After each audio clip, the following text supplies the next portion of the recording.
everyone Jai Jagannath welcome to my new mini vlog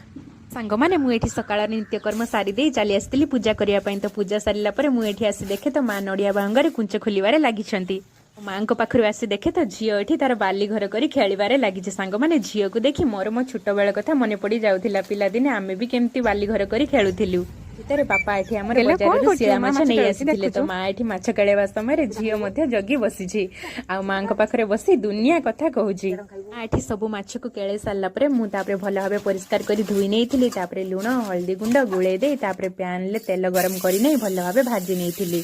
हमर मांकर मोर बसी पड़ी माछ भजा हो सारा पर पखाला खाइबा लगी तो ये पखाला सहित माछ भजा रसुण कंचा लंकार गोटे पाग तेंतुलीर गोटे पाग